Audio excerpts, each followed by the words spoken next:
My past 3 videos have been on casters, so to make it fair, I'll cover some martial stuff, I guess. Anyways, subscribe, join the Discord if you want to join the world building. Alright, so I've talked about some changes to magic and magic item creation, but I've not covered anything regarding the changes I have for martial characters. The first change I have is the biggest change in my opinion.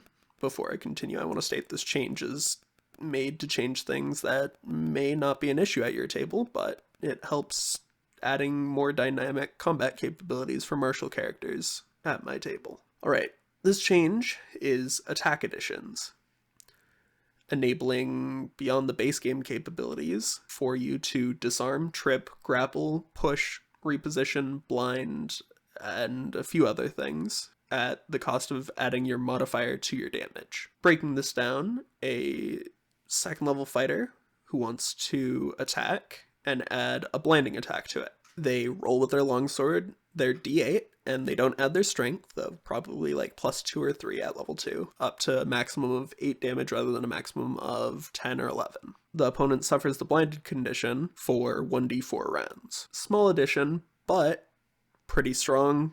Also, just something everyone can do now, super easily if they're in martial, rather than requiring you to be a battle master to disarm. I never felt like that was particularly a battle master thing. Allowing for you to do damage with a attack, disarm, trip, or grapple, or push, allows it to feel like you're not giving up an attack to do something cool. And it allows you to feel like everything you're doing is going to be cool. For example, if you want to move an enemy into a pit, something I also allow you to do with these rules, it's not giving up an attack, it's modifying your damage. If you push a fighter into a bunch of glass on the ground, it probably won't hurt them, but if you push a peasant into a bunch of glass on the ground, that's going to tear up their skin and I'll add some d4 slashing damage to that. Sure, you're giving up +3 strength to the damage, but you could add 4 slashing damage to it if you're hitting with your club. Overall, just more things that help encourage combat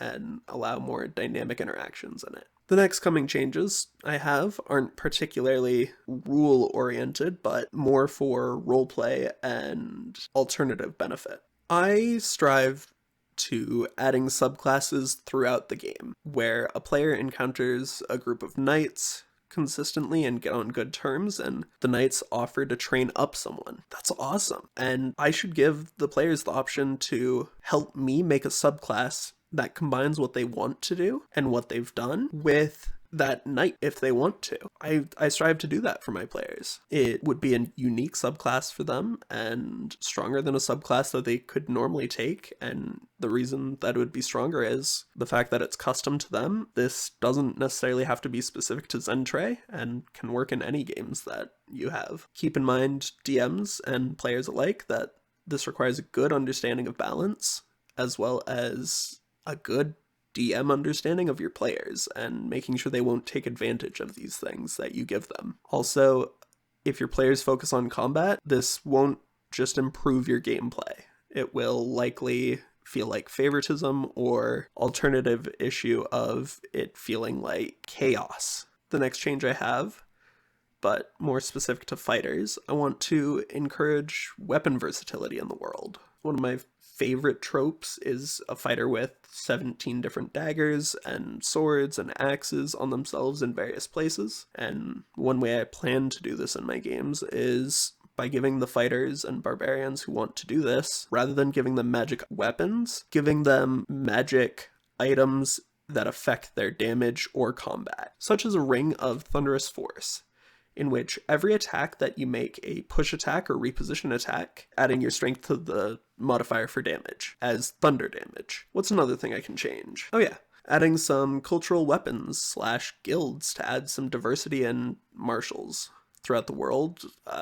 Culturally, on the continent of Xentrae, which is the only continent I'm working on as of now, is very Eurocentric in terms of its combat style, with most kingdoms being taught in a standard knightly way. The exception being Northolm, which has a replacement of a bladed club rather than swords. Basically think you put half of a sword into a club so you can do bludgeoning or slashing damage with it, or piercing if you really want to, but It's a unique, not mace.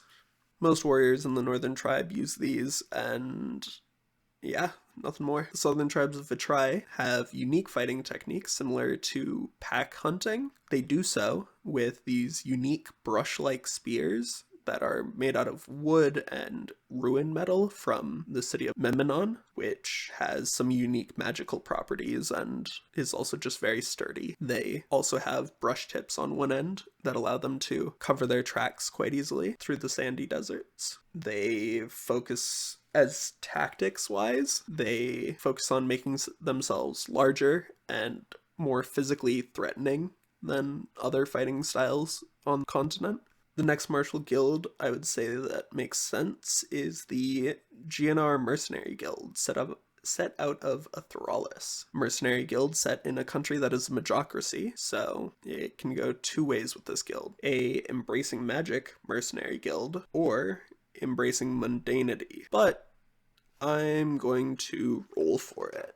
Highs will be mundanity. Let's see.